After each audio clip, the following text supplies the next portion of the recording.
Do you guys have any prominent fears? For me personally, it was always a fear of heights. If I get any higher than anything above my regular height, I start getting a bit antsy.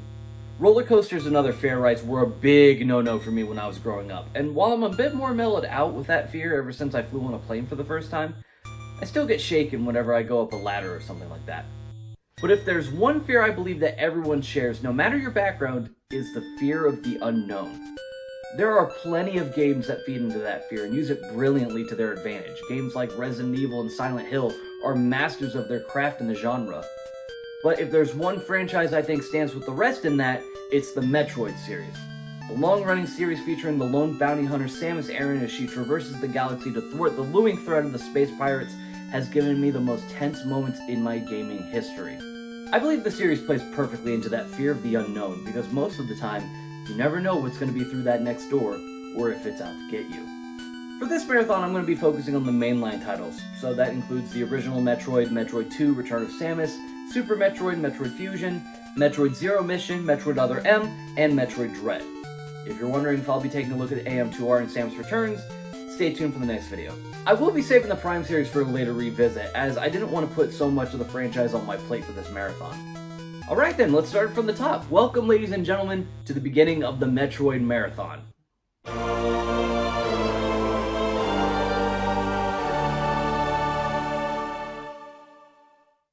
So much like The Legend of Zelda, I didn't grow up with the Metroid series. I was aware of it thanks to Super Smash Bros. And Super Smash Bros. Melee, but I didn't fully complete a Metroid game for myself until my first year of college, and that title was Metroid Zero Mission. Since then, I've played most of the mainline titles, but there are a few in this marathon that I'll be playing for the first time, so much like when I played through the original Zelda last year, I'm pretty excited to see what my thoughts on the first game in the series will be. The NES was a blossoming renaissance for gaming in the mid to late 80s, with titles like Super Mario Bros. And The Legend of Zelda leading the charge for blockbuster releases on the console. Development for a new title had begun in Nintendo Research and Development 1, who at that point had made titles like the original Donkey Kong, Mario Bros., Urban Champion, and Clu Clu Land. A new project began development with the late Gunpei Yokoi acting as producer, Satoru Okada as the director, Yoshio Sakamoto and Hiroji Kiyotake as character designers, Makoto Kano as scenario writer, and Hirokazu Tanaka as composer, along with many others. The title was set to be a side-scroller shooter, aiming to combine the platforming of Super Mario Bros. With the non-linear exploration of The Legend of Zelda.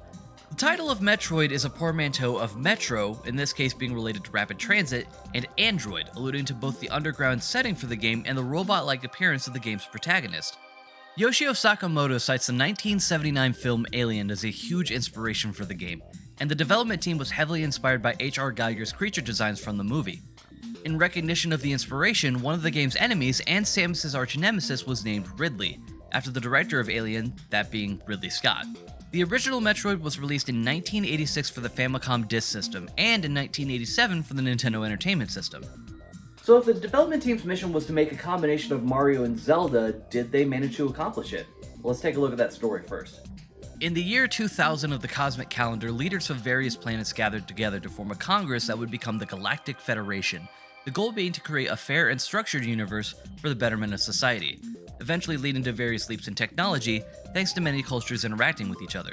A research vessel is sent to the planet SR-388 to retrieve a newly discovered life form known as a Metroid, a creature with the ability to siphon energy from its victims like a gamma-jacked Dyson cleaner. Before the vessel could return to base, however, they were attacked by space pirates, with the Metroid being stolen and taken back to the pirates' fortress on planet Zebes. Their ultimate goal is to expose the Metroid to beta rays and multiply it into an unstoppable army for galactic conquest. So to prevent that from happening, the Galactic Federation hires intergalactic bounty hunter Samus Aran to invade planet Zebes, destroy every Metroid, and take out the entity known as Mother Brain. At least that's what you can gather from the manual. In-game, it's pretty bare bones. Defeat the Metroid on the planet Zebeth, and destroy the Mother Brain, the mechanical life vein? Classic NES translation of work here, folks. Either way, you have your goal, and if anyone is up to the task, it's Samus Aran. Like the opening stated, Samus needs to defeat the Metroids and destroy Mother Brain, but in order to do that, she needs to travel around the 5 major areas of Zebes to gather items and defeat the 2 bosses, Kraid and Ridley, to unlock access to Torian, the space pirate space of operations on Zebes. The catch is that the game is very non-linear. You aren't told where you need to go within the maze-like world to complete your mission. And I wouldn't mind this if the game gave you some sort of map, of any kind honestly. Hell, I'd take the shitty gray blob from the original Zelda if it meant getting any sort of map, because Samus is completely blind in terms of traversal. If you've seen my reviews for both the original NES Zeldas, then you may recall that I said I'd recommend playing both games with a guide. For Metroid, all you really need is just a general map. The manual does have one, and while it gets shady with its layout, I think it does more than enough to give you a basic idea on where you should be heading. Starting off, all Samus can do is shoot her gun sideways or up and jump. That's it. If you want to traverse more of the world, you'll need to locate these Chozo statues that contain items that will give Samus new weapons and abilities. The first being the Morph Ball, allowing Samus to, of course, morph into a ball, allowing her to traverse under tight corridors. The Chozo statues are all blocked off by these red doors which take 5 missiles to open, which thankfully there are plenty of missile expansions lying around. Samus can also find bombs that will allow her to drop small explosives while in Morph Ball mode. It's mostly used for traversal, but it can be used offensively in a few instances. Energy tanks add 100 units of health, increasing your survivability, although I don't like that even though there are 8 energy tanks in the whole game, you can only carry 6 of them. The other 2 will only put you at full health and piss off for parts unknown. Did Samus miss a firmware update on her suit, or do the Chozo have a subscription model she doesn't know about? There aren't that many traversal upgrades for Samus in this game. I already mentioned the Morph Ball, but in Norfair you can find the high jump boots. Does what it says, you can jump high now. But pairing it up with the screw attack is my favorite part about it. With the screw attack, Samus will spin around in an electric fury that destroys most enemies in a single touch. It's a great weapon, though I can't help but get a bit frustrated when Samus uncurls right before hitting the ground, causing me to get hit. Samus can get upgrades for her arm cannon as well via new beam weapons, the most important one debatably being the long beam that no shot just increases the distance of your cannon shots. Thankfully, every other game in the series with the exception of Zero Mission will give Samus the long beam by default because this shit is sad. Well, performance issues, it's not uncommon. 1 out of 5. Actually, the true MVP for beams is the Ice Beam that can freeze enemies for easy pickings. This is the only weapon you need in this game. I mean, there is the Wave Beam. Nah. Okay, to be fair, the Wave Beam is a good weapon on its own, but you never need the Wave Beam. The Ice Beam is not only required to beat the game, but freezing enemies in of itself is such a useful asset to Samus because these enemies are very interesting creatures, and you can't carry both beam weapons at the same time. It's either one or the other. Thankfully though, if you do get the Wave Beam before heading into Torian, the game does have a second Chozo statue with the Ice Beam to prevent locking yourself out. When you first start the game, Samus isn't in any immediate danger from these enemies, but once you start getting to areas like the lower parts of Brinstar and Norfair, that's where it begins to feel like Samus is just getting dogpiled. While most of these enemies are pretty passive, later enemies will just swoop at Samus like they're going for her kidneys. And with some rooms having enemies in larger quantities, you'll be getting knocked around like it's fucking Metroid Prime Pinball. If you happen to die, Samus will respawn back at the beginning of whatever area she was in, and she'll keep all the items she's collected, but her health goes back to 30 units, no matter how many energy tanks you've collected. Enemies do drop health and missile ammo, but grinding for health in this game can be a tedious slog, even with the screw attack. I will say that Samus's overall control is fine. Her jumps feel pretty good, but trying to land on tinier platforms can be frustrating sometimes. Especially in this vertically climbing Torian, I hate this shit. I also suffer a bit from enjoying the luxuries of future Metroid games because Samus can't aim down or diagonally in this game. I won't give an excuse for it because Contra would come out after the original Metroid and prove that you could do it. What, does she have joint pain, space arthritis? One thing I really like is how even on the NES they were trying to go for a bit of atmosphere here. The opening parts of the game in Brinstar have a very encouraging feel to it, subtly motivating the player that, yes, they can finish their quest and save the day. But the deeper into the planet you go, the darker the atmosphere gets, especially in areas like Norfair and the layers of Kraid and Ridley.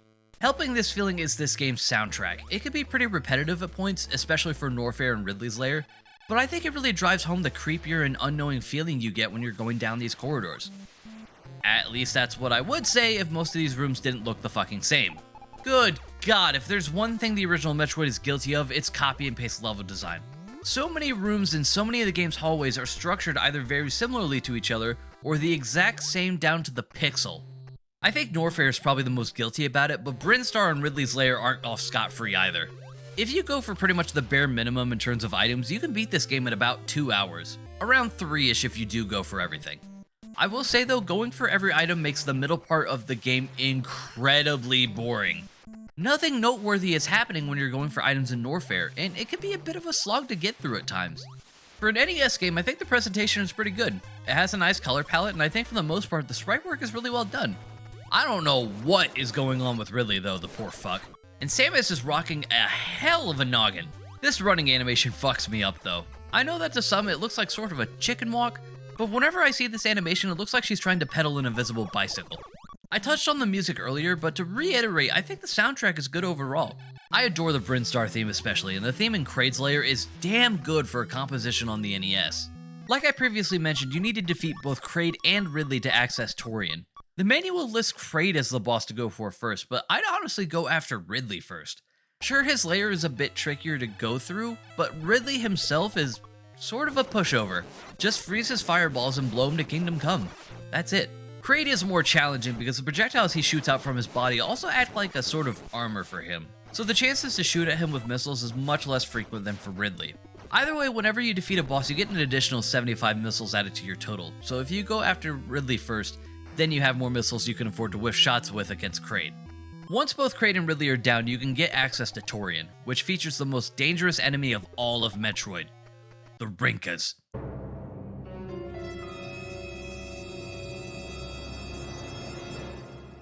Yeah, and the Metroids. Metroids can drain you dry as soon as they latch onto you.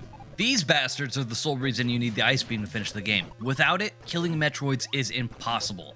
But with the Metroids cleared out, Samus heads into the final hallway with all these barriers and turrets set up, soon coming across the Mother Brain herself, who just sits there in a jar. Oh god. The only real threat to you here is the turrets and the Rinkas, and because of them, it can be hard to get a good shot on Mother Brain. But with enough patience, she'll disintegrate into 8-bit dust and the day is saved. Or so you think! Upon Mother Brain's defeat, Torian's self-destruct sequence activates, and now it's Samus' mission to haul ass and get to safety. Once you reach the elevator, you're finally safe. The mission is complete, and it will revive peace in space. However, it may be invaded by the other Metroid. Make a move, motherfucker. Pray for a true peace in space. If you manage to beat the game quick enough, you'll get the reveal that Samus was a woman the entire time. You can actually play as Samus without the suit if you input the famous Justin Bailey code, though a pink jumpsuit and green hair sure is a look for the galaxy's most powerful bounty hunter. I know I've been referring to Samus as a she throughout the video, but back then, this was a huge reveal, as women were often only regulated to the damsel in distress role in video games. Samus being a woman is about as common knowledge nowadays as Aerith's death in Final Fantasy VII or Sheik being Princess Zelda in Ocarina of Time. Without her, we wouldn't have characters like Lara Croft, Bayonetta, Aloy from Horizon, Jill Valentine, along with many other characters that I could keep naming until the end of the month.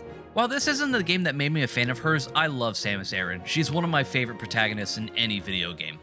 Metroid is one of those games that suffers a bit from what I call first game syndrome, in which it establishes a foundation that later games would use and expand upon, but would ultimately leave the first game feeling outdated. However, in comparison to a lot of first games in early Nintendo franchises, I think the original Metroid has aged with a bit of grace. World progression is fun enough, getting items to increase Samus' arsenal is fun, and exploring deeper into the world can be an engaging experience. But its lack of navigation tools and repeating level designs keep it from being the proper jumping in point for the series. I still think that it's something that you should at least give a shot so you can see how the franchise got started, and if it means anything, I would probably go back to this version of Metroid 1 over the original Legend of Zelda. Now, when I say this version of Metroid 1, I mean the original NES or Famicom release. Metroid did get a remake on the GBA in 2004 with Metroid Zero Mission, but I'll save my thoughts on that game for its own video. If you're looking for the original Metroid in a more polished format, however, I would like to turn your attention to Planets. It's a from-the-ground-up fan remake of the original Metroid complete with new animations, particle effects, and tons of quality-of-life features. You have access to a complete map of Zebes, you're able to hold both the Ice Beam and the Wave Beam, so there's no need to get the second Ice Beam or ditch the Wave Beam unless you're going for 100% completion. You can warp back to the start of whatever area you're in from the pause menu, and the remix soundtrack is really good stuff. There's also an included randomizer mode, a hard mode, and you can even make your own maps to send to other players to try out. I didn't really bother with any of that stuff though, I just wanted to focus on Planets as a Metroid 1 remake, and I gotta say, it's pretty faithful.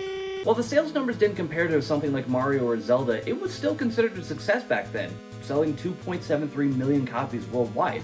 This was enough for a sequel to get greenlit, and that is our topic of discussion for the next video, as I'll be taking a look at Metroid 2 Return to Samus for the Game Boy, as well as its two remakes, AM2R for the PC, and Samus Returns for the Nintendo 3DS. So thank you guys so much for watching, and I'll see you all again soon.